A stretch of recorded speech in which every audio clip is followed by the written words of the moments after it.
A stranger saved his life, then disappeared from every record on Earth. The blinding flash of the oncoming headlights, the screech of tires, and the terrifying lurch of his own car were the last things David Miller, a man of 35, remembered with clarity. One moment he was humming along to the radio, tired but content after a long day at work. The next, his world was a chaotic symphony of metal and glass. He had swerved, too late, to avoid a deer, sending his vehicle into a catastrophic spin. The impact, when it came, felt like an explosion, and then, a profound darkness. He should have died. Every statistic, every logical calculation, screamed that he should have. His car, a mangled wreck of twisted steel and shattered glass, lay crumpled against a thick oak tree on the lonely stretch of highway. Yet, he woke. He woke to the biting cold of the night air, the acrid smell of gasoline, and a searing pain in his left leg. He was alive, and standing over him, illuminated by the flickering emergency lights of his ruined vehicle, was a man. He was tall, lean, with eyes that seemed to hold an ancient wisdom, even in the dim light. His clothes were nondescript, dark and practical, blending into the gloom. The man didn't speak. He simply knelt, his touch surprisingly gentle as he assessed David's injuries. There was no panic, no hurried movements, just a calm, deliberate efficiency. He applied pressure to a gash on David's forehead, then, with surprising strength, helped David extricate himself from the wreckage, guiding his limp body away from the spreading fuel. David remembered the man's voice then, a low, resonant baritone, not speaking words but a series of soothing hums, a sound that seemed to calm the frantic beating of his heart. The pain in his leg, though still intense, somehow dulled under the stranger's touch. The man then disappeared into the shadows, returning moments later with what appeared to be a makeshift splint fashioned from branches and torn fabric. He worked swiftly, silently, his movements precise, almost surgical. Soon, the wail of sirens pierced the night, growing louder, closer. The flashing blue and red lights painted the trees in stark, pulsating colors. David looked up, expecting to see the stranger standing beside him, ready to explain what had happened, to receive thanks. But he was gone, vanished. There was no trace of him. No footprint in the damp earth, no rustle in the undergrowth. Just the chilling silence where he had stood. The paramedics arrived, followed by the police. They found David conscious, remarkably coherent for someone who had just survived such a crash. His left leg was broken, his arm badly bruised, and he had a concussion, but he was alive. A miracle, they called it. You're lucky to be alive, son, the lead paramedic, a burly man named Frank, in his late 50s, had said, shaking his head in disbelief as he surveyed the wreckage. Looks like someone pulled you out before we got here. Good Samaritan, E.H.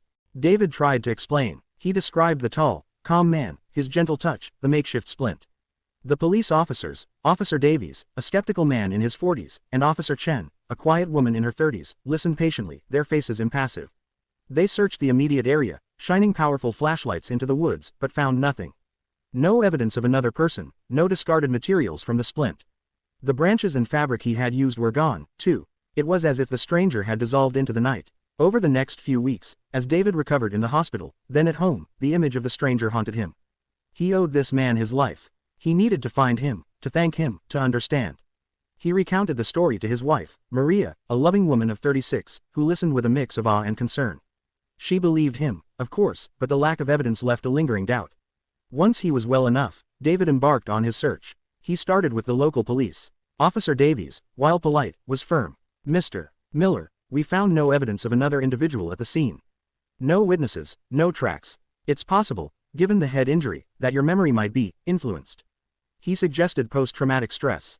David refused to be deterred. He called every hospital, every medical clinic in the surrounding counties, asking if anyone had checked in a patient with injuries consistent with a car accident, or if any first responders had reported an assisting civilian.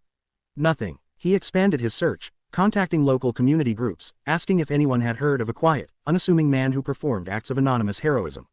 He visited every obscure diner, every gas station along that stretch of highway, showing photos of the general area, asking if anyone remembered seeing someone fitting the description.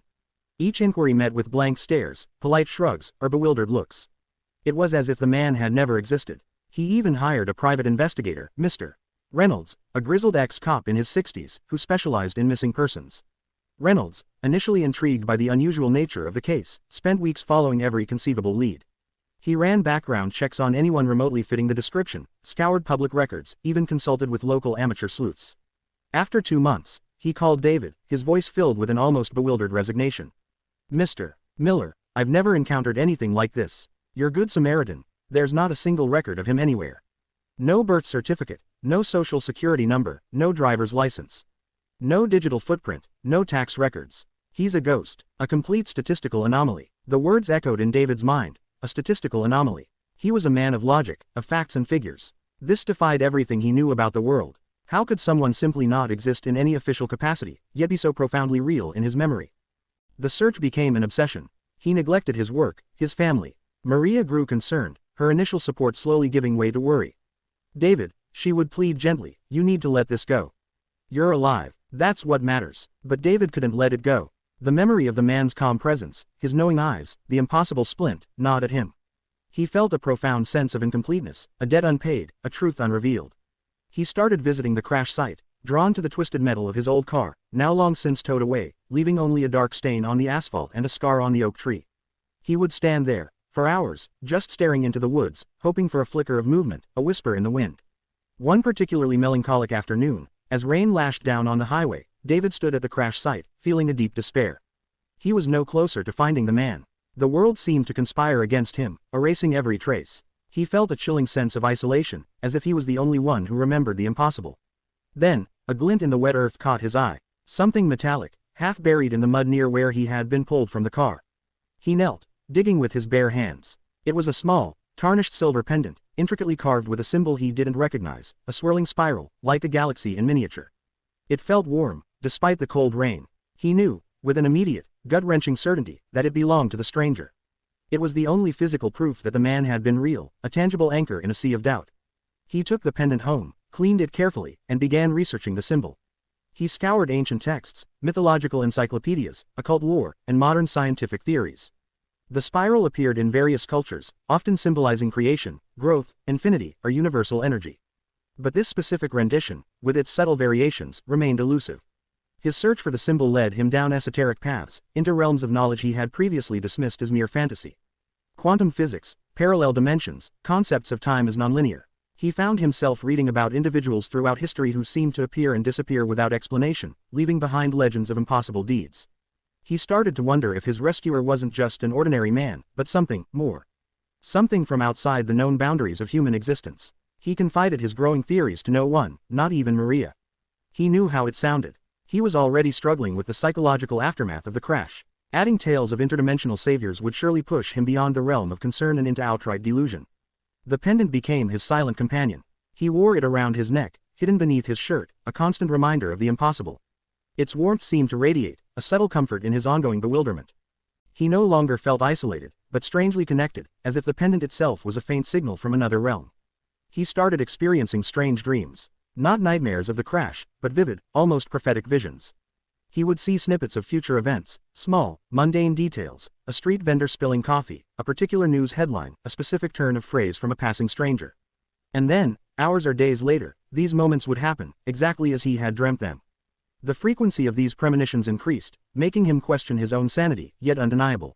One morning, he woke up with a powerful, inexplicable urge to visit a small, unassuming bookstore in an old, forgotten part of the city. He'd never been there before, hadn't even known it existed until the urge struck him. It was a dusty, chaotic place, filled to the brim with ancient tomes and forgotten manuscripts. As he browsed the shelves, a particular book seemed to hum with an almost magnetic energy. It was a slim volume, bound in worn leather, titled The Observers.